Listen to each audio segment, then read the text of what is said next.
Assalamualaikum dan salam sejahtera. Bersama saya Nurhusna Adirah binti Masin dalam laporan khas tentang perubahan pendidikan semasa. Transformasi pendidikan di Malaysia kini semakin berkembang seiring dengan usaha meningkatkan kualiti pembelajaran murid secara menyeluruh. Salah satu perubahan utama yang diberi perhatian ialah pelaksanaan pentaksiran bilik darjah atau juga disebut sebagai PBD oleh bahagian pembangunan kurikulum sejak tahun 2019 lagi. Pendekatan ini menekankan pembelajaran bermakna di mana penilaian tidak lagi hanya bergantung pada peperiksaan semata-mata tetapi turut melibatkan pemerhatian berterusan terhadap perkembangan murid dari segi pengetahuan, kemahiran dan juga nilai. Perubahan ini dilihat sebagai satu langkah progresif dalam memastikan setiap murid mendapat peluang untuk berkembang untuk keupayaan masing-masing. Malah ia turut memainkan peranan penting dalam menyokong mobiliti sosial pelajar, iaitu keupayaan individu untuk meningkatkan taraf hidup melalui pendidikan. Namun begitu, timbul persoalan yang semakin hangat diperkatakan. Adakah transformasi ini benar-benar memberi peluang yang adil kepada semua pelajar, terutamanya bagi kumpulan minoriti serta murid berkeperluan khas yang sering berhadapan dengan pelbagai cabaran dalam sistem pendidikan arus perdana? Dan sejauh manakah pelaksanaan pentaksiran bilik darjah mampu memastikan tiada murid yang tercicir? Dan bagaimana pula dengan perkembangan pesat pendigitalan pendidikan? Adakah ia membuka lebih banyak peluang atau sebaliknya mewujudkan jurang baharu antara pelajar luar bandar dan juga pelajar bandar? Dalam laporan khas ini, saya akan mengupas dua isu utama yang menjadi fokus perbincangan pada hari ini, iaitu pertama, berkenaan dengan peralihan kepada pentaksiran bilik darjah sebagai pendekatan penilaian alternatif dalam sistem pendidikan negara, dan kedua, cabaran serta impak pendigitalan pendidikan dalam memastikan akses pembelajaran yang sama kepada semua pelajar. Sebelum saya teruskan pada isu pada hari ini, adalah sangat penting untuk kita memahami apa itu mobiliti sosial dan kumpulan minoriti terlebih dahulu. Jadi, mobiliti sosial merujuk kepada keupayaan seseorang individu untuk mengubah kedudukan sosioekonominya dalam masyarakat sama ada meningkat melalui pendidikan dan pekerjaan ataupun sebaliknya.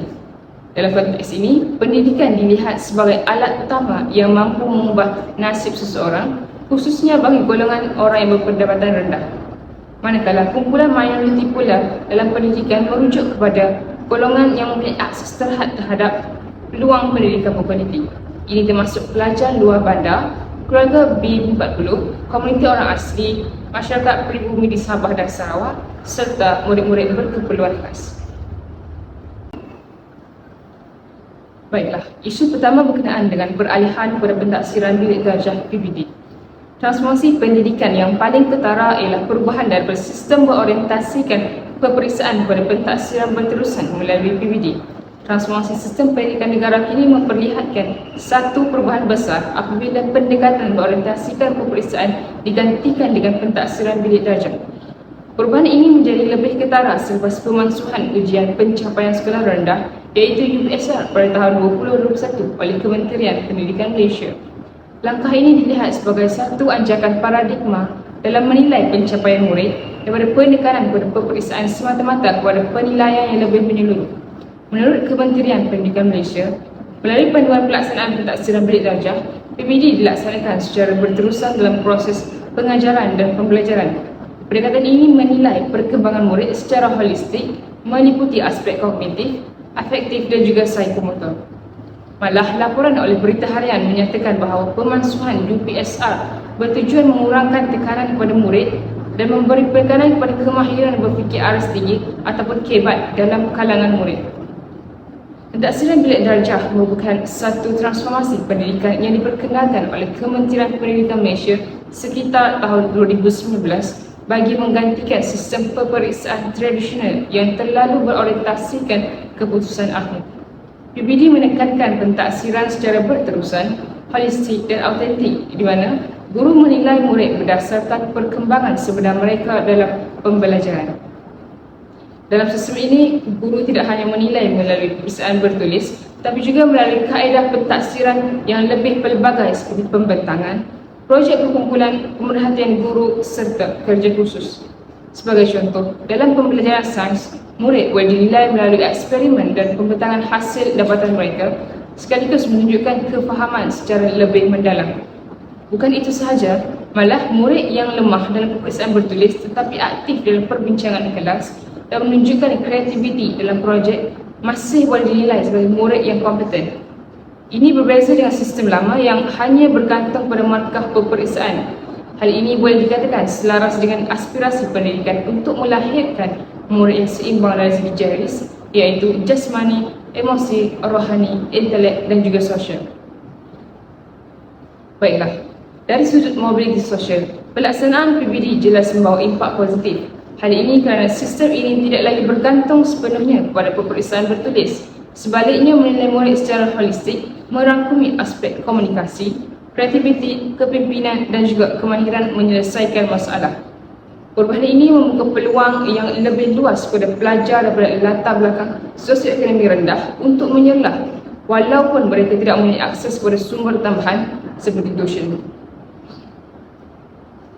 Secara tidak langsung, ini membantu meningkatkan peluang mereka untuk mencapai mobiliti sosial yang lebih baik. Selain itu, PBD turut menyumbang kepada peningkatan kesejahteraan mental pelajar. Dalam sistem peperiksaan tradisional, tekanan yang tinggi sering menjadi penghalang kepada potensi sebenar pelajar. Namun, melalui penilaian berterusan yang diamalkan dalam PBD, pelajar tidak lagi bergantung pada satu peperiksaan besar untuk menentukan pencapaian mereka. Kerana ini menjadikan proses pembelajaran lebih santai dan bermakna, sekaligus meningkatkan keyakinan diri, motivasi serta keberanian pelajar untuk mencuba. Faktor-faktor ini penting dalam membentuk individu yang berdaya saing dan mampu meningkatkan taraf hidup mereka pada masa hadapan. Dari perspektif kumpulan minoriti pula, PBD dilihat lebih inklusif berbanding sistem tradisional.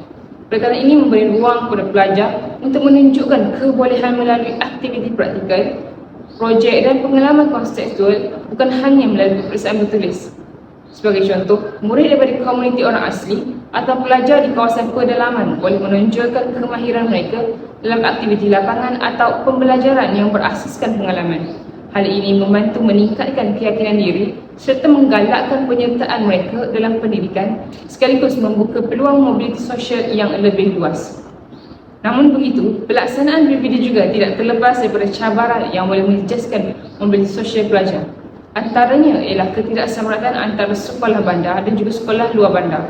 Sekolah di kawasan bandar yang mempunyai kemudahan lengkap, akses teknologi serta guru terlatih lebih berupaya melaksanakan PBD secara berkesan. Sebaliknya, sekolah di kawasan luar bandar masih berdepan kekurangan infrastruktur, bahan bantu mengajar dan juga sokongan profesional. Jadi keadaan ini menyebabkan pelajar luar bandar kurang mendapat manfaat sepenuhnya daripada PBD sekaligus mengehatkan peluang mobiliti sosial mereka. Dalam masa yang sama, kebergantungan PBD kepada pertimbangan profesional guru juga boleh menimbulkan isu ketidakkonsistenan dalam penilaian. Perbezaan tafsiran terhadap standard penilaian antara guru atau sekolah boleh menyebabkan ketidakadilan dalam menentukan pencapaian pelajar. Situasi ini boleh memberi kesan kepada peluang pendidikan, terutamanya bagi pelajar daripada kumpulan minoriti yang sememangnya berada dalam kedudukan yang lebih mencabar. Lebih membimbangkan lagi, jika isu-isu ini tidak ditangani dengan baik, jurang pendidikan antara pelajar bandar dan juga pelajar luar bandar berpotensi untuk terus melebar. Hal ini akan menjejaskan matlamat asal PBD, iaitu untuk mewujudkan sistem pendidikan yang adil dan inklusif. Dalam konteks ini, kumpulan minoriti berisiko terus ketinggalan, sekaligus mengehatkan peluang mereka untuk meningkatkan taraf hidup melalui pendidikan. Baiklah, kini kita beralih dengan temu ramah secara atas talian dan bersama kita ialah seorang guru cemerlang yang telah mencipta inspirasi dalam dunia pendidikan, iaitu Encik Nazmi dari Sekolah Kebangsaan Long Sukang Lawas, Sarawak. Beliau merupakan antara pendidik yang mendapat pengiktirafan dalam anugerah berprestij Global Teacher Prize atas usaha dan dedikasinya dalam memartabatkan pendidikan di kawasan pedalaman. Encik Nazmi dikenali sebagai guru yang memperkenalkan pendekatan pentaksiran bilik darjah yang unik dengan membawa konsep membawa dunia luar ke dalam kelas. Melalui pendekatan pengajaran yang berkonteks dan inovatif, beliau berusaha memberikan pendedahan yang lebih luas kepada murid-muridnya, khususnya mereka yang tinggal di kawasan pedalaman yang mempunyai akses terhad kepada sumber pembelajaran moden. Jadi, dalam pelaksanaan pengajaran, beliau sering menggunakan kaedah simulasi, bahan terpakai serta aktiviti berasaskan pengalaman sebenar bagi membantu murid memahami konsep pembelajaran dengan lebih bermakna. Pendekatan kreatif ini bukan sahaja menjadikan proses pembelajaran lebih menarik, malah turut memberi inspirasi kepada guru-guru lain untuk mengaplikasikan kaedah pengajaran yang lebih inovatif dalam bilik darjah. Jadi Encik Nazmi, boleh Encik kongsikan sedikit tentang bagaimana pendekatan pembelajaran bilik darjah yang Encik gunakan ini dilaksanakan serta kesannya terhadap murid-murid di sekolah pedalaman.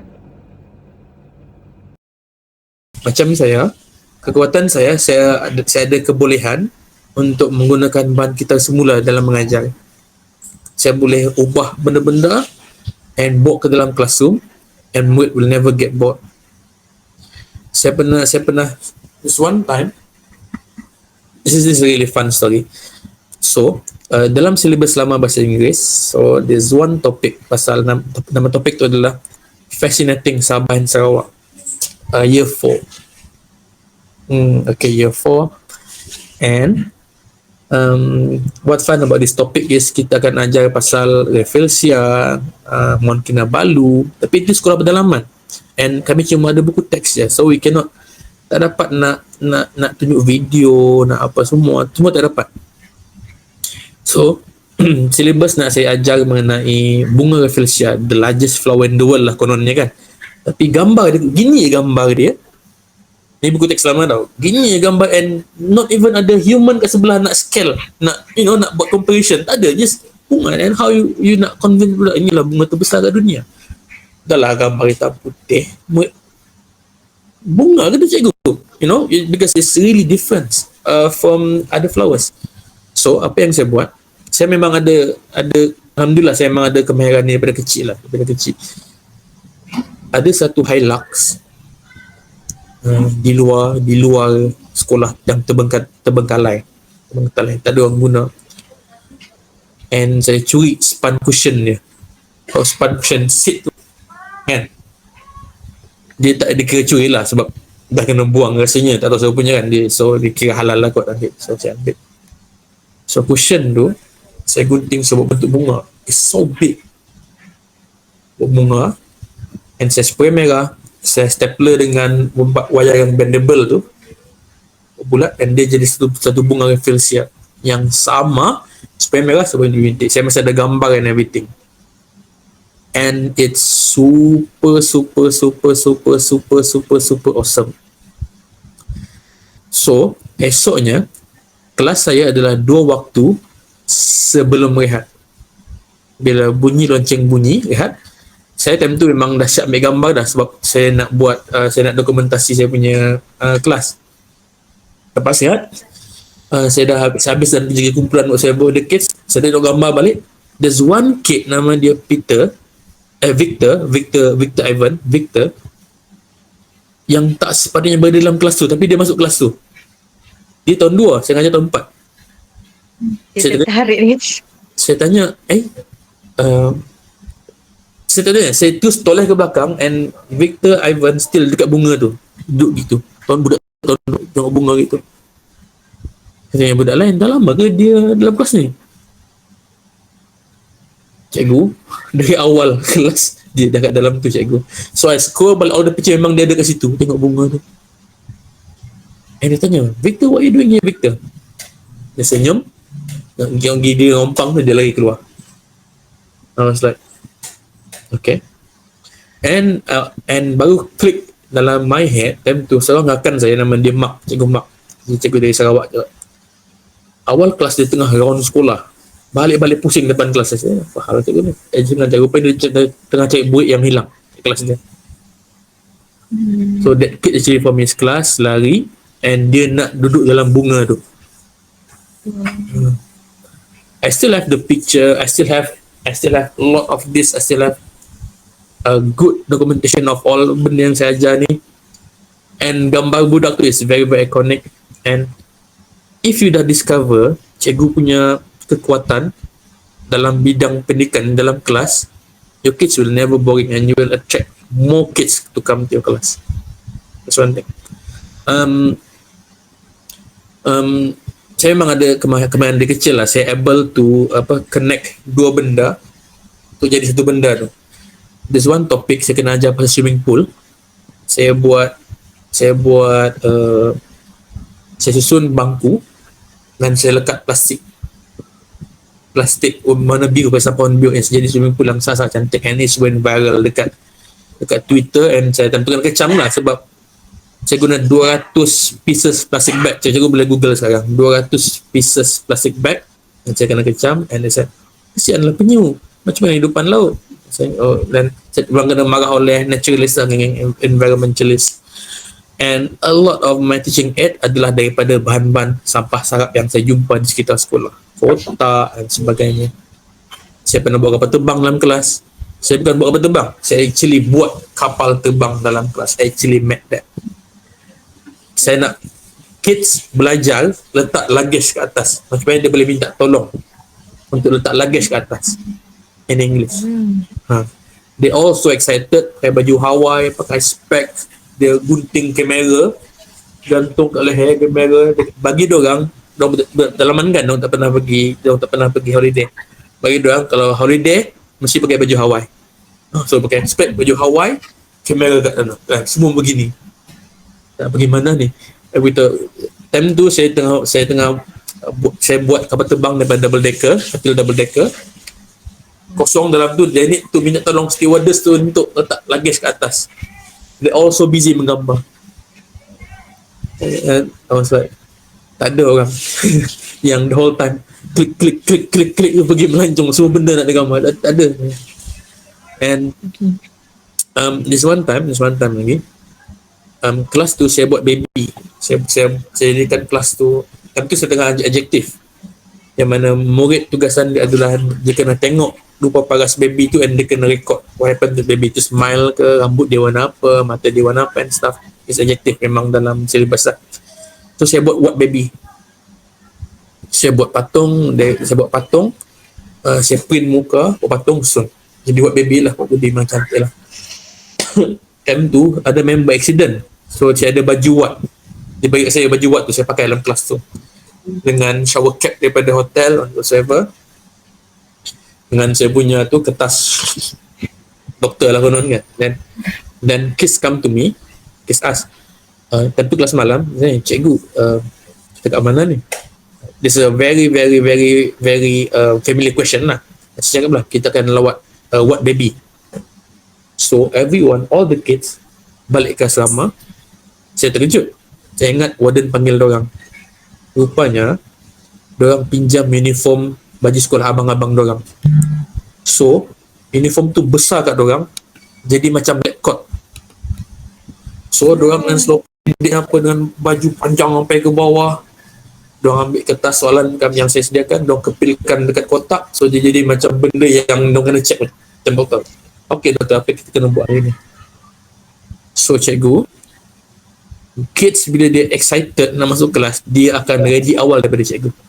That's how you can see. Dalam bidang pendidikan dia ada red flags. Red flags dia akan macam boleh tunjukkan yang kita ni cikgu macam mana sebenarnya. Bila kita masuk kelas kita tengok murid masih terkikil nak siapkan kerja rumah sebelum ni ke, masih buat aktiviti kelas lain ke, means they're not mentally prepared to join your class. That's a red flag yang you boleh tengok sendiri. Okay, and then bila diorang keluar daripada kelas, adakah diorang immediately nak buat benda lain? Contoh lepas kelas cikgu, kelas PJ, baru je lonceng dah terus buka baju pergi PJ. Faham tak?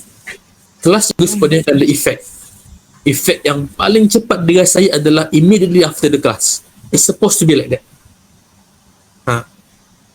Psychologically, cikgu dah tahu pasal seinduksi kan? Seinduksi. The first 5 minutes tu, psikologis beritahu is really important. Dia macam konsep lupa nama konsep lah, yang the first impression lah. If you able to do your best in your first impression kepada the kids kan, walaupun only 5 minutes, they will able untuk bersama dengan cikgu for the next 55 minutes.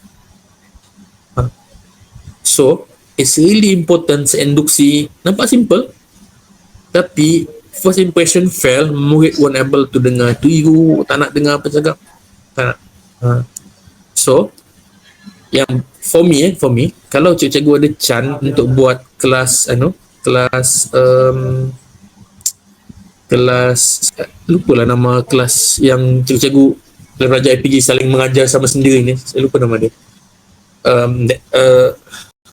Apa nama kelas cikgu yang mengajar sesama IPG ni, budak mengajar sama budak ni, saya lupa lah. Tapi cikgu akan ada kelas lah, latihan mengajar yang mana akan cikgu kan jadi micro teaching. So kalau kita orang ada micro teaching nanti, make sure induksi korang yang buat lecture korang tengah lah. Kalau orang tua boleh impress kids, you can easily impress them. 5 minutes is all about impressions. Okay? And so macam saya beritahu tadi, once you discover your teaching style, kan, you actually ada kelonggaran, autonomy untuk do whatever you want in the class. So most of you bila dah masuk fasa tu, your kids takkan boring dengan you dah. Ada cikgu yang jenis flashcard, dia ada beribu-ribu flashcard. Yang tu pun best tengok dia mengajar, and kids never boring. Padahal logically fikir, alah flashcard je pun, kan? Macam saya, kelebihan saya memang buat barang kita semula dari buat bahan daripada bahan kita semula. Saya pernah buat jellyfish menggunakan lebih 100 pieces botol 250 ml, and it was so big the jellyfish. Saya pernah buat apa lagi, kereta api, entire kereta api, just nak ajar tiket. That's my teaching style. Nama konsep pengajaran saya adalah Dan Jerome. Cikgu boleh Google Cikgu Nazmi Dan Jerome, where's that? Cikgu boleh jumpa video whatever about that. Murid tak pernah pergi pantai, saya bawa pantai dalam bilik ajar saya. Murid tak pernah naik kapal terbang, saya bawa kapal terbang. Murid tak pernah pergi pasar, saya bawa pasar dalam pantai. Murid tak pernah pergi pet store, saya buat pet store dalam kelas saya. Murid tak pernah pergi laundry shop, kedai Dobi, saya buat Dobi dalam kelas saya. Murid tak pernah pergi zoo, saya buat zoo dalam kelas saya. Saya buat all this thing. This 7 years I do all this in my class. Jadi transformasi pendidikan melalui pentaksiran bilik darjah, iaitu PBD, sememangnya memberikan impak positif terhadap mobiliti sosial pelajar dengan membuka peluang yang lebih luas dan mewujudkan pembelajaran yang lebih inklusif. Namun dari sudut pelaksanaan, masih terdapat cabaran yang boleh menimbulkan kesan negatif, khususnya terhadap kumpulan minoriti. Oleh itu, usaha berterusan perlu dilakukan bagi memastikan pelaksanaan PBD lebih adil, konsisten dan menyeluruh agar matlamat untuk meningkatkan mobiliti sosial pelajar di Malaysia dapat dicapai sepenuhnya. Seterusnya, kita beralih kepada isu kedua, iaitu pendigitalan pendidikan yang merupakan antara perubahan paling ketara dan sistem pendidikan negara, khususnya selepas penularan pandemik COVID-19. Sepanjang tempoh pandemik, sistem pendidikan Malaysia telah mengalami peralihan drastik daripada pembelajaran bersemuka kepada pengajaran dan pembelajaran di rumah, iaitu PDPR, dengan penggunaan meluas platform digital seperti Google Classroom dan juga D5. Menurut laporan Kementerian Pendidikan Malaysia pada tahun 2021, lebih 96% murid di Malaysia terlibat dalam PDPR sepanjang tempoh penutupan sekolah. Namun demikian, laporan yang sama turut mendedahkan bahawa sekitar 36.9% murid tidak mempunyai peranti yang sesuai untuk mengikuti pembelajaran dalam talian secara konsisten. Selain itu, laporan daripada Jabatan Perangkaan Malaysia melalui survei penggunaan ICT dan akses oleh individu 2021 mendapati bahawa wujud jurang ketara dalam akses internet antara kawasan bandar dan juga kawasan luar bandar, di mana capaian internet isi rumah di luar bandar masih jauh lebih rendah berbanding kawasan bandar. Jadi situasi ini jelas menunjukkan bahawa walaupun pendigitalan pendidikan membuka ruang baharu dalam pembelajaran, ia turut mendedahkan ketidaksamarataan yang sedia wujud dalam sistem pendidikan negara. Dari sudut positif, pendigitalan pendidikan dilihat berpotensi menjadi pemangkin kepada peningkatan mobiliti sosial pelajar. Hal ini kerana akses kepada teknologi membolehkan pelajar memperoleh sumber pembelajaran yang lebih luas tanpa batasan geografi.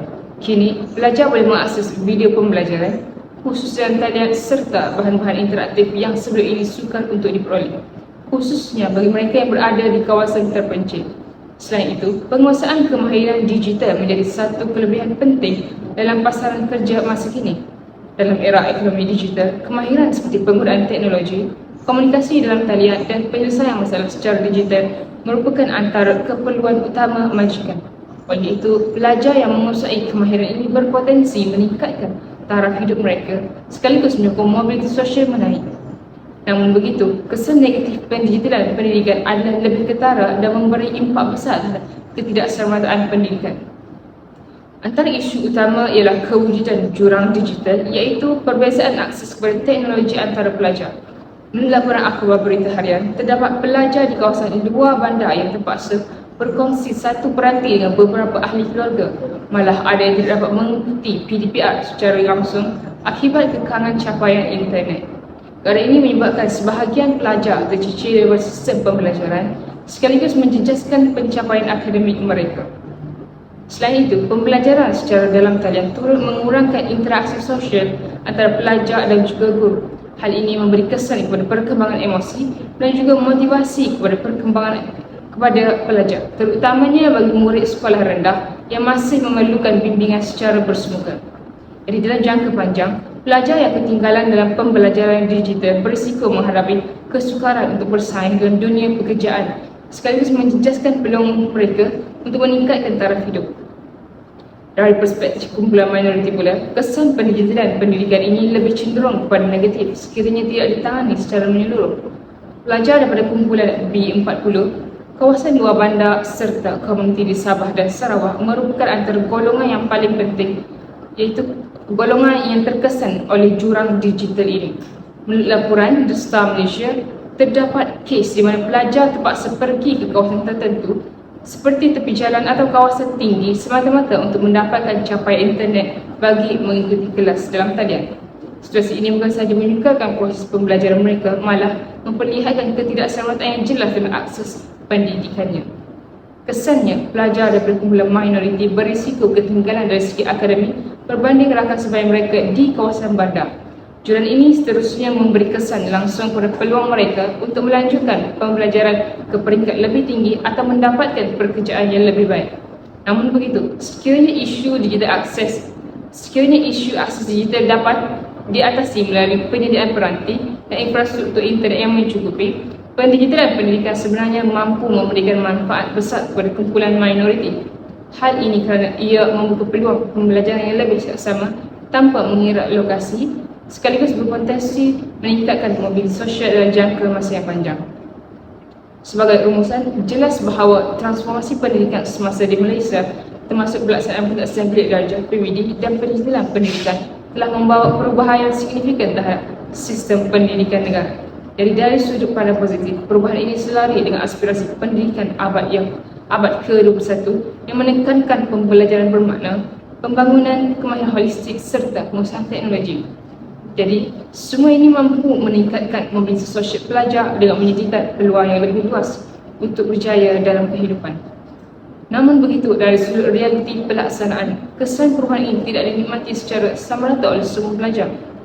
Kumpulan minoriti, khususnya pelajar luar bandar, keluarga berpandatan rendah serta komuniti pedalaman masih berdepan dengan pelbagai kekangan seperti kekurangan kemudahan, akses teknologi yang terhad serta jurang kualiti pendidikan. Oleh itu, dapat dinilai bahawa transformasi pendidikan ini mempunyai impak positif dari segi dasar dan matlamat, tetapi mempunyai impak negatif dari segi pelaksanaan terhadap kumpulan minoriti. Sekiranya isu ketidakselamatan ini tidak ditangani secara berkesan, transformasi pendidikan yang sepatutnya menjadi alat untuk meningkatkan mobilitas sosial bersiko menjadi faktor yang memperluaskan jurang sosial dalam masyarakat. Sebagai penutup, pendidikan seharusnya menjadi jambatan yang menghubungkan setiap individu pada peluang kehidupan yang lebih baik tanpa mengira latar belakang. Namun, dalam era transformasi ini, cabaran sebenar bukan lagi terletak pada perubahan dasar, tetapi pada sejauh mana perubahan tersebut dapat dilaksanakan secara adil dan inklusif. Persoalannya kini, adakah kita benar-benar menyediakan sistem pendidikan yang mampu mengangkat semua lapisan masyarakat atau sekadar memberi kelebihan kepada mereka yang sudah mempunyai akses? Sekian sahaja daripada saya, Nur Husna Atir Hamid Mazin. Sekian, terima kasih.